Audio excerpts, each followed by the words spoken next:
Bismillahirrahmanirrahim. Assalamualaikum warahmatullahi wabarakatuh.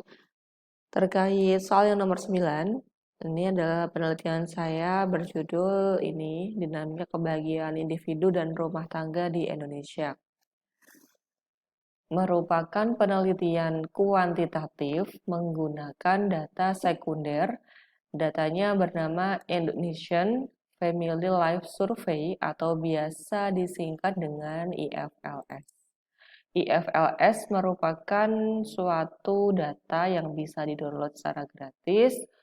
Kemudian ini merupakan survei yang bersifat longitudinal, yaitu dilakukan secara periodik, mulai tahun 90-an sampai terakhir tahun 2014. Jadi responden yang sama itu ditanyakan perihal survei ini. Ini merupakan survei mikro keluarga, survei keluarga gitu. Jadi seluruh keluarga itu ditanyakan data-data yang sangat banyak memang kalau Anda nanti cek kuesionernya itu sampai ratusan halaman. Tetapi di situ ada yang ditanyakan ke rumah tangga, ada yang ditanyakan ke kepala desa di daerah tersebut gitu. Jadi ini memang data yang sangat komprehensif. Namun memang memerlukan pengolahan yang cukup kompleks karena struktur data yang diberikan masih sangat mentah dan juga data yang sangat abundant itu, yang sangat banyak itu yang membuat kita harus memilih data yang kita perlukan adalah apa. Nah, ini saya bilang datanya gelombang 4 dan gelombang 5. Jadi ini dua gelombang terakhir. Gelombang 4 itu tahun 2007, kemudian gelombang 5 tahun 2014. Kemudian di sini pada intinya adalah ada beberapa bagian sebenarnya penelitian ini, tetapi yang ingin saya sampaikan adalah ada temuan kecil yaitu terkait kebahagiaan ini gitu. Itu hubungannya seperti apa sih dengan usia, pendidikan, dan pengeluaran? Kenapa memilih variabel itu yang akan saya bahas? Ya karena di temuan saya ini agak berbeda dengan yang sebelumnya. Sebelumnya itu maksudnya penelitian yang lainnya ya. Di penelitian lainnya itu menyatakan bahwa usia dengan kebahagiaan itu hubungannya negatif. Dalam artian negatif itu berarti semakin panjang usia, kemudian dia semakin tidak bahagia, gitu efeknya. Tetapi bentuknya tidak linier, tidak senantiasa di bayi sangat bahagia, kemudian TK kebahagiaan menurun gitu ya, sehingga sampai tua kebahagiaan itu rendah sekali, nggak seperti itu hubungannya, tetapi ada hubungan U terbalik, jadi seperti huruf N gitu, U terbalik. Jadi awalnya bahagianya startnya rendah, kemudian meningkat, meningkat, meningkat, lalu turun. Nah, tuh. Jadi kemudian saya menemukan adanya kalau nanti belajar ekonometrika ya ada namanya interaksi variabel. Nah, saya langsung ke gambarnya saja di sini. Jadi ini adalah gambar yang akan Anda jelaskan. Ada dua gambar. Gambar pertama di sini adalah interaksi usia dengan pendidikan terhadap kebahagiaan. Teman-teman, untuk penelitian semacam ini, penelitian yang bersifat korelasional begitu ya. Bagaimana hubungan antara variabel A terhadap variabel B? Itu biasanya ada gambarnya yang menunjukkan bagaimana pola hubungannya. Kalau teman-teman pernah belajar di statistika, di regresi atau korelasi ada yang namanya scatter plot ya. Di scatter plot itu kalau hubungannya mengarah ke kanan atas berarti hubungannya positif kan. Nah, di sini ini usia dengan pendidikan. Di sini keterangannya bahwa ini adalah education ya maksudnya. Yang warna biru, garisnya ke kanan bawah. Ya, biru atau ungu ini ya? Ini lebih ke ungu. Kemudian yang ke ini adalah warna apa nih? Ungu tua, ungu muda. Ini education 6. Dia yang ini Jadi dia agak lebih naik lagi, tidak terlalu di bawah. Terus kemudian yang ini warna hijau, education yang 9, ini 9, 0 ini adalah 0 tahun. Jadi pendidikan 0 berarti tidak mengenyam pendidikan. Pendidikan 6 tahun berarti dimisalkan adalah SD gitu ya.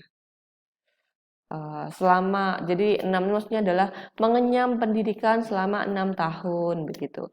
9 mengenyam pendidikan selama 9 tahun.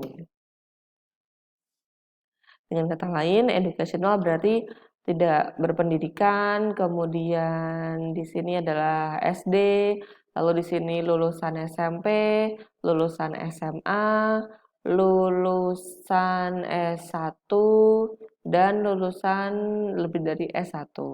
Ternyata dari grafik ini, tuh misalnya nih kita bandingkan ya, yang mohon maaf ini saya tidak sama sekali menyatakan bahwa orang yang nggak berpendidikan dia tidak akan bahagia, nggak sama sekali. Tapi saya ini hanya mendeskripsikan temuan yang didapatkan dari data. Adapun kebahagiaan itu kan pengaruhnya banyak sekali variabelnya ya. Di sini yang baru kita bahas adalah bagaimana pengaruh usia dan pendidikan. Untuk tentang nanti bagaimana religiusitasnya, kemudian bagaimana keadaan ekonominya itu juga dibahas di teks ini, tetapi ini di sini belum. Jadi jangan terpisah-pisah. Maksud saya seperti itu. Di sini teman-teman, untuk yang education-nya paling rendah, ternyata garisnya dia mengarah ke kanan bawah. Artinya apa? Kalau Anda lihat di sini ada usia. Ini usia di tahun 2007. Semakin ke kanan dia kan usianya semakin tinggi alias semakin tua. Berarti kalau di sini garisnya itu semakin rendah, nah subuh vertikal ini merupakan nilai happiness atau kebahagiaan. Maka di sini kalau semakin rendah kan kebahagiaannya akan menurun ya. Sini kan menurun kan berarti vertikalnya menurun, tapi secara horizontal yang biru ini dia meningkat. Berarti semakin banyak umurnya, semakin tua, maka kebahagiaannya semakin rendah. Gitu, pada pendidikan yang 0 tahun. Kita bandingkan dengan pendidikan yang paling tinggi di sini yang warna merah, bahwa semakin dia tua justru semakin bahagia. Kenapa? Karena di sini kan semakin ke kanan dia umurnya semakin tinggi nih dan dia semakin ke atas juga kebahagiaannya. Gitu ceritanya. Maka dari sini disimpulkan. Tadi kan di awal bahwa saya setelah menyampaikan penelitian lainnya itu menyampaikan bahwa usia dengan happiness ini ada yang menyatakan semakin tua semakin gak bahagia. Ternyata ini tergantung pendidikannya dulu gitu. Kalau pendidikannya semakin tinggi ternyata dari temuan ini semakin tua itu justru semakin bahagia. Nah, ini ada penjelasannya. Kenapa? Karena biasanya kalau pendidikannya tinggi maka dia memiliki keinginan untuk senantiasa belajar dan belajar. Jadi bahkan sampai tua dia memiliki kebijaksanaan yang lebih gitu. Tapi ini nggak semua ya, tapi ini secara umum teman-teman. Jadi kalau ada penelitian yang bersifat kuantitatif dengan data yang sangat besar, ini datanya sangat besar dengan populasi mencakup 80% penduduk Indonesia. Populasinya tapi saya melihat lebih kecil daripada itu. Maka di sini secara umum polanya adalah seperti itu. Semakin panjang umur bukan, semakin tua kalau pendidikannya semakin tinggi gitu, maka dia semakin bahagia. Tetapi saat pendidikannya itu rendah, saat masa mudanya, maka dia semakin tua, polanya dia kebahagiaannya akan menurun. Itu namanya interaksi usia dengan pendidikan. Jadi usia ini tergantung pendidikannya, tingkatnya yang itu mempengaruhi nanti tingkat kebahagiaan. Nah, kemudian gambar yang kedua. Interaksi usia dengan pengeluaran. Bedanya gambar ini dengan gambar sebelumnya bahwa untuk garis-garisnya ini, warnanya ini merepresentasikan tingkat pengeluaran, bukan pendidikan. Kalau yang gambar satu tadi kan keterangannya di sini education, kalau di sini dia tingkat pengeluaran. Kenapa pengeluaran? Kenapa bukan pendapatan? Karena biasanya di negara berkembang itu banyak sekali pendapatan yang tidak tetap begitu. Jadi lebih enak nanya pengeluaran juga. Dan orang juga kalau ditanya pendapatan itu agak sensitif, jadi lebih enak nanya pengeluaran. Kemudian pengeluaran ini lebih merepresentasikan bagaimana bulanannya. gitu. Ya, sebenarnya pendapatan juga nggak apa-apa sih, tapi di sini pengeluaran.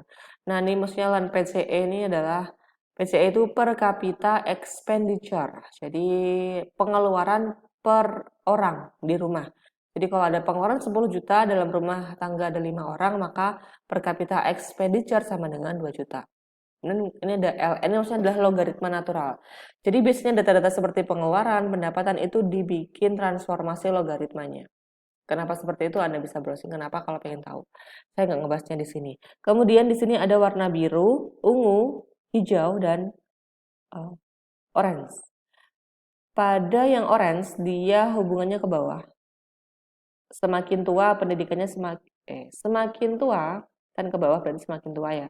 Maka kebahagiaannya semakin menurun untuk pengeluaran yang paling tinggi.